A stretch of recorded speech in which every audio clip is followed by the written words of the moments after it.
Salut à tous, j'espère que vous allez bien. Après les premiers 1, 2, voire 3 semaines de cours, les professeurs sont appelés à évaluer, enfin, interroger les élèves sur les premières notions qu'ils leur ont apprises. Et c'est le moment de les évaluer pour jauger s'ils ont éventuellement compris ces notions qui leur ont été données. Alors, après ces interrogations, le constat est que pendant que certains élèves obtiennent les bonnes notes, comme 19, 20 sur 20, d'autres sont à l'extrémité et obtiennent les mauvaises notes. Peut-être 0, 1, 2, 3 sur 20. Alors, cette vidéo, elle est faite pour cette catégorie d'élèves qui démarrent justement leur année par de très mauvaises notes à l'école. Nous voudrions vous montrer la faisabilité de l'adage qui dit qu'il est possible de partir de zéro pour devenir héros.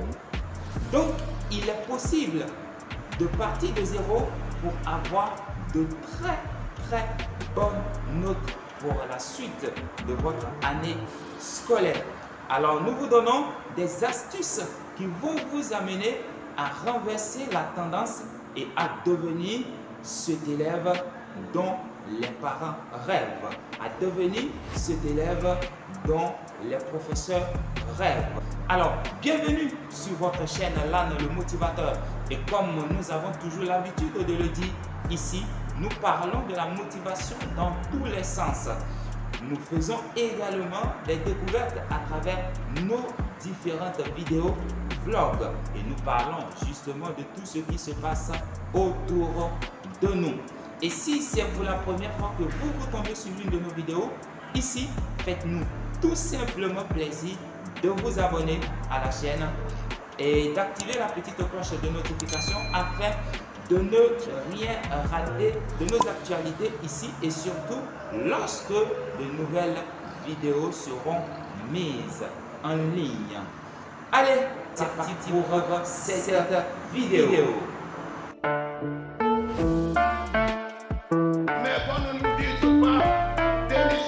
Il n'est pas normal qu'ici, nous ne soyons pas encore en mesure de nous autosuffire. Prenez courage, ça viendra.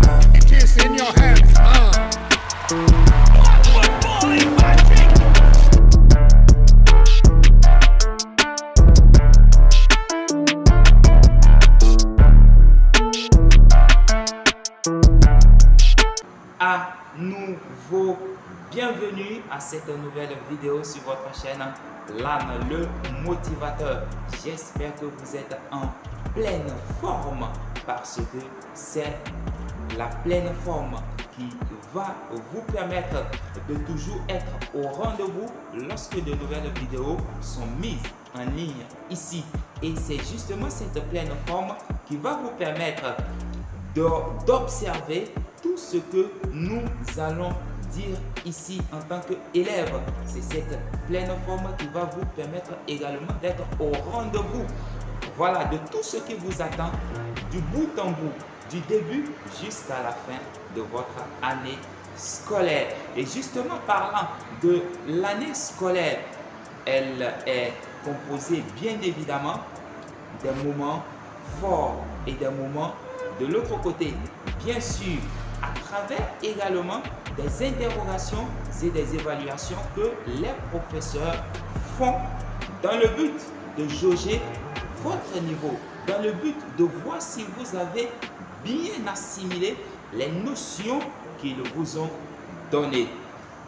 Et justement, par rapport à ces interrogations, par rapport à ces évaluations, les premières d'ailleurs, il se trouve que certains élèves se retrouvent dans des situations graves. Oui, je dis situation grave parce que ces élèves n'arrivent pas à avoir de bonnes notes. Donc, ils ont de très mauvaises notes comme 0, 1, 2 ou 3 sur 20. Ce qui ne donne pas a priori l'envie, ce goût, cet enthousiasme, cette joie de continuer à aller à l'école, de continuer à suivre les cours, de continuer à se battre. Mais je voudrais juste vous dire que ce n'est pas encore le moment de jeter l'éponge. Ce n'est pas encore le moment de dire que tout est fini. Il est possible de pouvoir renverser la tendance. Et comment renverser la tendance? C'est ces astuces que nous allons vous donner. Alors, lorsque vous constatez que vous obtenez de très mauvaises notes après les premières interrogations, les premières évaluations, qu'est-ce qu'il faut d'abord faire? La toute première des choses à faire, c'est la prise de conscience du danger qui est présent, le danger qui s'est installé en vous. Et quel est ce danger? Et ce sont justement ces mauvaises notes que vous obtenez. Et aujourd'hui, lorsque vous arrivez à prendre conscience de ce danger, ça veut dire que vous avez déjà fait la part des choses. Alors, je vous parle en connaissance de cause, puisque cette situation, je me suis retrouvé là-dedans pendant que j'étais aussi élève, et je voudrais partager un tant soit peu mon expérience avec vous.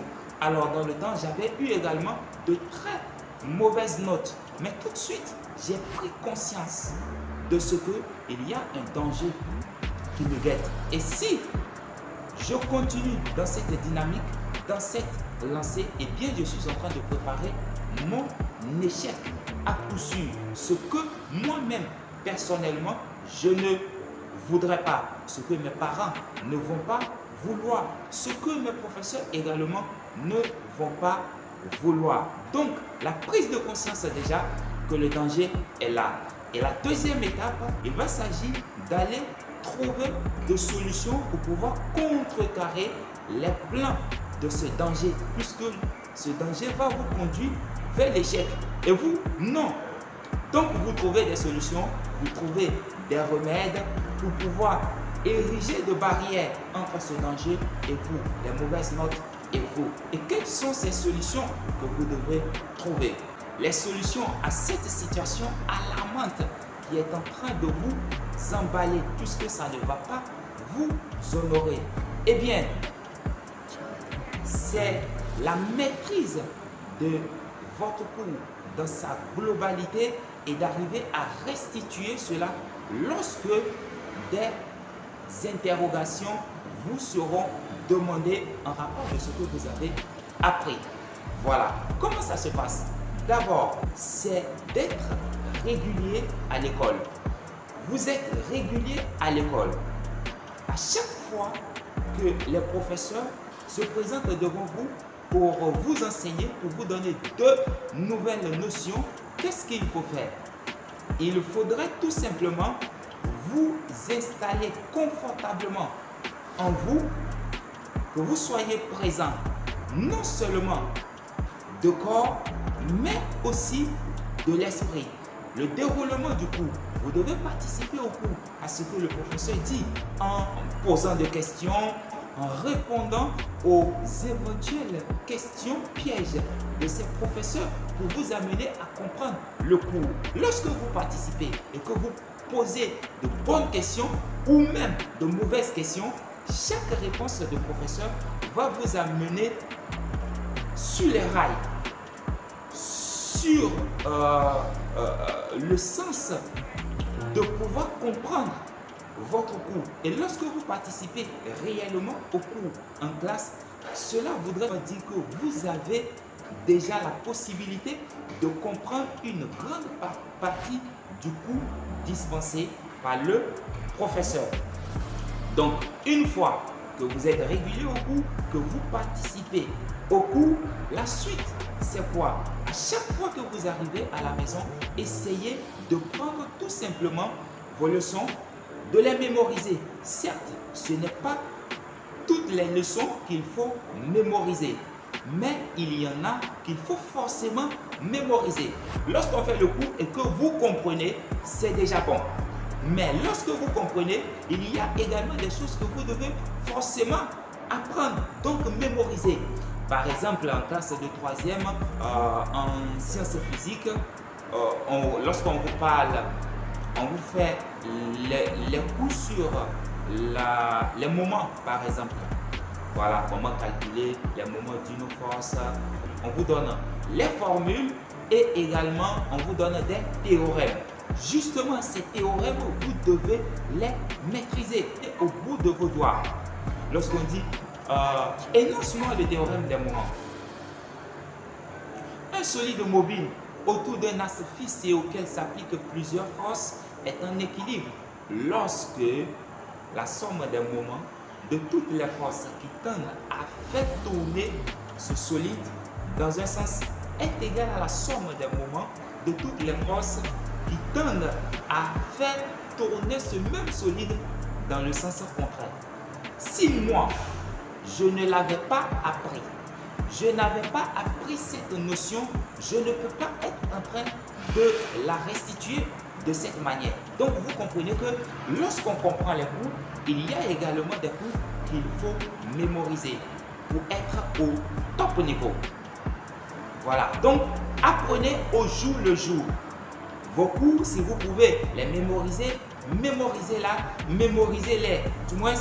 Et si vous pouvez également les comprendre, comprenez les cours. Et je crois que l'essentiel est fait. Et suite à cela, vous devez avoir une fréquence régulière de faire vos exercices. Les exercices, les leçons à apprendre, les exercices de maison à faire personnellement ou peut-être avec un répétiteur à la maison si éventuellement vous avez la possibilité d'avoir un répétiteur à la maison. Et si vous n'avez pas la possibilité d'avoir un répétiteur à la maison, vous travaillez seul. C'est d'ailleurs ce que moi je vous conseille. Et au-delà de cela, vous pouvez également vous mettre en groupe d'élèves. Parce que entre nous, hein, il y a, vous avez des camarades qui maîtrisent par exemple l'anglais. Vous avez des camarades qui maîtrisent bien les mathématiques. Il y a d'autres qui maîtrisent les SVT, mais qui ne maîtrisent pas par exemple le français. Donc vous constituez un groupe et ensemble vous allez faire des exercices et les explications que vous allez vous donner entre camarades, entre amis, ne sont pas forcément les explications que les professeurs vont vous donner en classe. Et il faut beaucoup lire. Lorsque vous lisez beaucoup, vous allez découvrir des choses cachées dans les livres que peut-être les professeurs ne vous ont pas données. Et en faisant ceci, je vous jure que vous allez commencer par renverser la tendance. Si on vous évalue, si on vous interroge à l'école, et vous allez voir que votre note va commencer par changer, quitter 0 à 10 directement, c'est possible. Et de 10 à 15, de 15 à 20, c'est possible. Ça a été moi mon cas. Moi, j'avais eu 3 en mathématiques. Quand j'étais en 6e, quand j'ai commencé au collège, 3 en mathématiques sur 10. Puis le même professeur est revenu pour faire une autre interrogation où j'ai eu 1 sur 10. Les deux font 4 sur 20. Une très mauvaise note. Automatiquement, j'ai pris conscience de ce danger qui me guette, que si je continue sur cette lancée, je vais perdre mon année. Je ne vais pas réussir. Et ce n'est pas bien pour moi et pour mes parents. Mes parents comptent sur moi. Et ce que je viens de vous dire comme la solution, c'est ça que j'ai trouvé et j'ai commencé par faire. Apprendre mes leçons. Et le premier jour où je me suis concentré à apprendre mes leçons de biologie, ce qu'on appelle aujourd'hui SVT, je suis allé à l'école le lendemain. Et la chance que j'avais, le professeur nous a fait une interrogation. J'ai fait. Et lorsque le professeur a ramené les copies, combien j'avais eu? J'avais eu 14 sur 20. J'étais heureux. Mais dans mon groupe, il y avait un redoublant qui demandait à chacun de nous quelle note on avait obtenu. Moi, je lui avais dit 14. Il m'avait dit que ça, c'est une faible note. Automatiquement, je me suis dit, oh, 14 encore est une faible note. Ça veut dire que le travail que j'avais eu à faire, ce n'est pas encore suffisant. Il va falloir que je continue. J'ai continué et de 4, je me suis retrouvé à 14 et de 14, je me suis retrouvé maintenant à 19,50, 20. Jusqu'à la fin de l'année, si ce n'est pas 19,50, c'est 20 que j'obtenais quand j'étais en 6e. Vous voyez comment j'ai pu arriver à renverser la tendance? Si moi j'ai pu faire, c'est que vous-même qui êtes dans la même situation aujourd'hui, vous pouvez le faire. Je voudrais, pour finir, vous dire que après avoir trouvé ces solutions, il faut chaque fois faire recours à ces solutions et les appliquer au jour le jour afin de ne plus sombrer, afin de ne plus redescendre au bas de l'échelle. Alors, c'est ici que nous allons mettre un terme à cette vidéo. Je tenais à partager cette expérience avec vous parce que je vois que ce sont les débuts d'une nouvelle année scolaire et ça vous sera très utile. Alors, je vous remercie d'avoir suivi cette vidéo de bout en bout et je vous rappelle et je vous exhorte, j'allais dire, à vous abonner si cela n'est pas encore fait à la chaîne et d'activer la petite cloche de notification afin de ne rien rater lorsque les nouvelles vidéos seront mises en ligne ici. Allez, ciao! C'était Lana, le motivateur.